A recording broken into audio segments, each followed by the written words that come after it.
Hello everyone, good morning and welcome back to a new video. आज के video में मैं वो टॉपिक कवर करूंगा जो आप में से बहुत सारे लोग लिटरली मेरा इंस्टाग्राम भरा हुआ था इतने डीएम से कि आप लोग जानना चाहते हो कि प्रोविंस आप चेंज कैसे करें।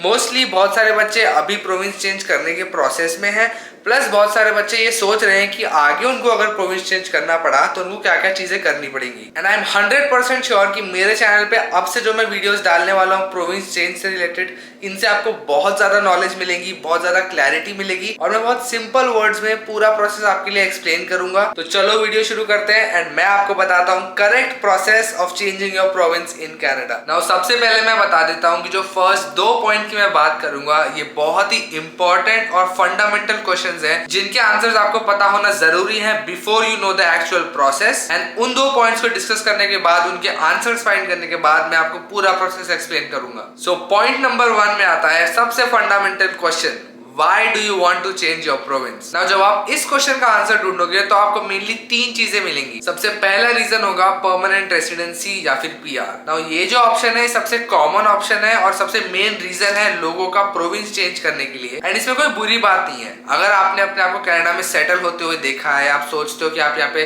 फ्यूचर देखते हो अपना जॉब वाइज, करियर वाइज, आप पेरेंट्स को यहाँ बुलाना चाहते हो, अपनी एक नई लाइफ यहाँ पे चालू करना चाहते हो, देन ऑफ कोर्स आपको पीआर या फिर परमानेंट रेसिडेंसी चाहिए होगी। And that's one of the reasons why अगर आप ऐसी किसी प्रोविंस में अभी रह रहे हो जिसके अंदर आपको पीआर का कोई पाथवे दे नहीं रही है, then it is very important for you to change that province. Now एक रीजन प्रोविंस चेंज करने का आपको समझ में आ गया, PR. Now second region province change करने का ये हो सकता है which is permanent job. Now हो सकता है आप अभी जिस प्रोविंस में हो उसके अंदर आपको जॉब नहीं मिल रही है एंड आपको जो जॉब मिली फाइनली वो किसी और प्रोविंस में मिली, तो इस केस के अंदर भी आपको प्रोविंस चेंज करनी पड़ सकती है। एंड थर्ड रीजन के अंदर बहुत सारे छोटे छोटे रीजंस आ जाते हैं जैसे कि लिविंग एक्सपेंस हो गया, वेदर हो गया, एक्सेट्रा। जैसे आप अभी किसी प्रोविंस में रह रहे हो बट उसका वेदर आपको पसंद नहीं है, उसमें बहुत हाई कॉस्ट ऑफ लिविंग है and that's why you want to move to a different province, then ये भी एक फैक्टर हो सकता है। देखो ये तो हो गया पहला पॉइंट कि why do you want to change your province.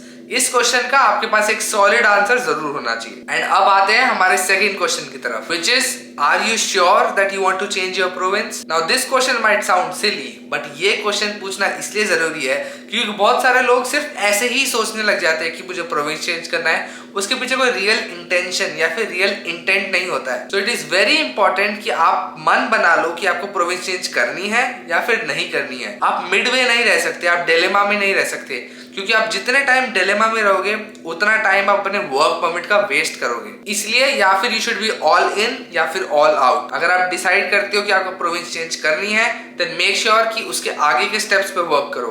अगर आपने डिसाइड किया कि प्रोविंस चेंज नहीं करनी है तो आप बिल्कुल उस चीज के बारे में मत सोचो। तो you should never be in a dilemma. And point number 2 या फिर सेकंड फंडामेंटल क्वेश्चन जिसका आपके पास आंसर होना चाहिए इज दिस। एंड अगर इसका आंसर यस है then let's talk about the process of changing province in Canada. Now अब मैं बहुत अच्छे से आपको ये पूरा प्रोसेस बहुत सिंपल तरीके से समझाऊंगा प्रोविंस चेंज करने का। नाउ सबसे पहली चीज जो आपको करनी है वो ये कि आपको आइडेंटिफाई करनी है कि कनाडा में कौन सी प्रोविंसेस हैं जो पीआर पाथवेज ऑफर कर रही हैं। सिर्फ इतना, आपको ज्यादा डिटेल में नहीं जाना है कि आपकी स्ट्रीम है, ये है, वो है, नथिंग। आप इन जनरल एक लिस्ट बनाओ सबसे पहले कि कनाडा में कौन सी प्रोविंसेस हैं जो अभी पीआर पाथवेज दे रही हैं। नाउ मान लो आपने इतनी रिसर्च करी और आपके पास 3 नाम आए। पहली प्रोविंस आई एल्बर्टा, दूसरी प्रोविंस आई नोवा स्कॉशिया, थर्ड प्रोविंस आई सस्कैचुअन। नाउ ये मैं एग्जांपल की तरह ही ले रहा हूँ, ऑफ कोर्स आपकी रिसर्च आप करोगे तो और प्रोविंसेस के नाम भी आ सकते हैं। नाउ उसके बाद आपको क्या करना है कि आपको इन प्रोविंसेस के गुड और बैड पॉइंट्स दोनों नोट डाउन करने हैं। नाउ ये जो गुड और बैड पॉइंट्स आप लिखोगे इनके अंदर आपको ये सारे पॉइंट्स भी कंसिडर करने चाहिए, जैसे कि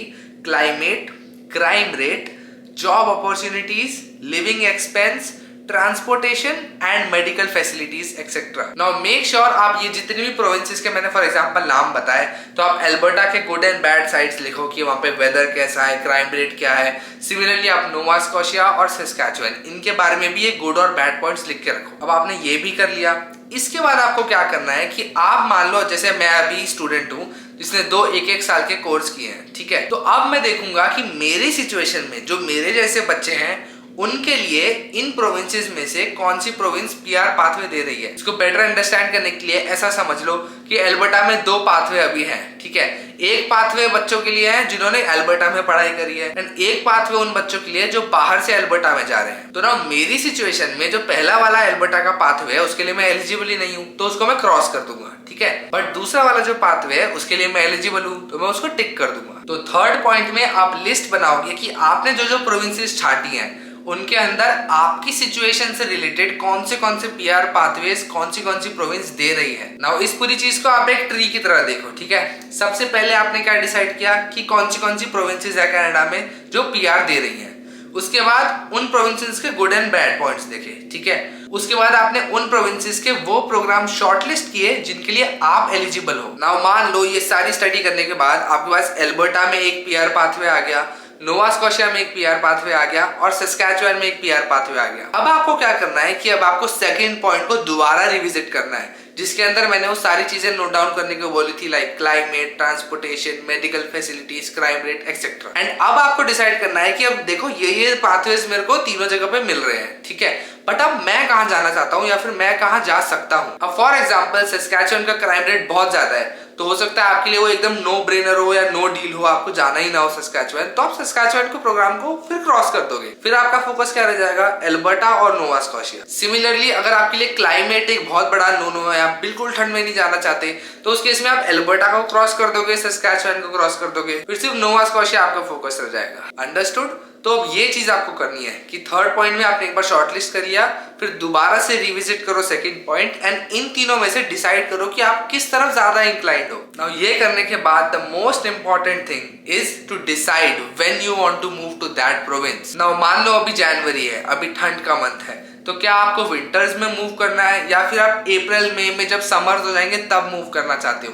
सो you need to plan your moving accordingly. And अगर आप मेरी मानो तो मेक श्योर कि आप ग्रेजुएट होने वाले हो, तो उससे पहले आपके पास एक क्लैरिटी आ जानी चाहिए कि आप मूव करना चाहते हो या नहीं। मेरे केस में आई वॉज वेरी क्लियर। मैं सितंबर में ग्रेजुएट हुआ था, मैंने बोला था मैं जनवरी तक अपने आप को टाइम दूंगा, अगर मेरी जॉब लग गई ऑन्टारियो में देन वेल एंड गुड, अगर नहीं लगी तो मैं मेरा मूव प्लान करना स्टार्ट कर दूंगा टू अ डिफरेंट प्रोविंस। तो मैं वही कर रहा हूँ। अभी जनवरी हो गई है and now I am starting to plan my move. And आगे जैसे जैसे जो चीजें मैं प्लान करता जाऊंगा वो आपको बताता जाऊंगा। तो मेक श्योर आप चैनल को सब्सक्राइब कर लो, क्योंकि वो सारे वीडियोस बहुत इंफॉर्मेटिव होने वाले, इंक्लूडिंग दिस वन। नाउ इसके बाद लास्ट स्टेप यही रह जाता है कि pack your bags, book your flights and go to that province. Now ये होता है वो पूरा प्रोसेस प्रोविंस चेंज करने का। बट मेक श्योर कि प्रोविंस चेंज एक बहुत बड़ा डिसीजन होगा आपके लाइफ का in your work permit time. So इसको उतनी ही इंपॉर्टेंस देना जितना आपने कनाडा में आते हुए कॉलेज सिलेक्शन को दी थी, क्योंकि यहाँ पे आप मिस्टेक नहीं कर सकते या यहाँ पे आप अपनी चॉइस रिग्रेट नहीं कर सकते। एंड मोस्ट इंपॉर्टेंटली किसी की भी बातों में मत आना, अपने फ्रेंड्स की बातों में मत आना, और ये चीज मत करना कि आपके दोस्त एक जगह जा रहे हैं तो आप भी उनके पीछे पीछे चले जाओ। Do your own research. आप मेरी भी मत सुनो, आप यूट्यूब पे किसी और की भी सुन सकते हो।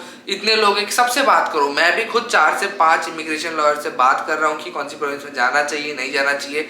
मान किसी की बात नहीं रहा बट सुन सबकी रहा हूँ। तो आप भी ऐसे ही करना। मेक श्योर आप सारे वीडियोस देखो, सबके देखो, मेरे भी वीडियोस देखो। मैं भी इसलिए बहुत ट्रांसपेरेंट और एक ओपन अप्रोच रखना चाहता हूँ मेरे वीडियोस में भी, ताकि आपको समझ में आए। मैं कॉम्प्लेक्स नहीं करना चाहता चीजें आप लोगों के लिए कि किसी को समझ ही ना आए कि क्या करना है क्या नहीं करना है। And I am very sure कि मैं जो वीडियोस डालूंगा उसके बाद आपको भी समझ में आ जाएगा कि मैं 2-3 जगहों की बातें नहीं करूंगा। मैं बहुत पिन पॉइंट करके आपको बताऊंगा कि मैं कहाँ जा रहा हूँ, क्यों जा रहा हूँ। एंड आई वांट कि आप लोगों को भी वही क्लैरिटी मिले। आई होप कि इस वीडियो से आपको थोड़ा समझ में आया होगा, एक पूरा प्रोसेस का ओवरव्यू मिल गया होगा कि प्रोविंस चेंज कैसे करनी चाहिए, या फिर आप कैसे प्लान कर सकते हो प्रोविंस चेंज करने का, क्या क्या चीजें आपको ध्यान में रखनी चाहिए। And also make sure to comment down below अगर आपकी कोई भी डाउट है regarding this video. And also make sure to follow me on Instagram. में रोज बहुत इन्फॉर्मेटिव रील्स वहां पे डालता रहता हूँ। एंड आप में से बहुत सारे लोग मुझे बहुत अच्छा सपोर्ट भी कर रहे हो वहां पे, so thank you so much for that. And also make sure to subscribe to my channel Dhruv Canada, क्योंकि मैं आगे आने वाले वीडियोस में बहुत सारी इन्फॉर्मेशन आपके साथ शेयर करूंगा,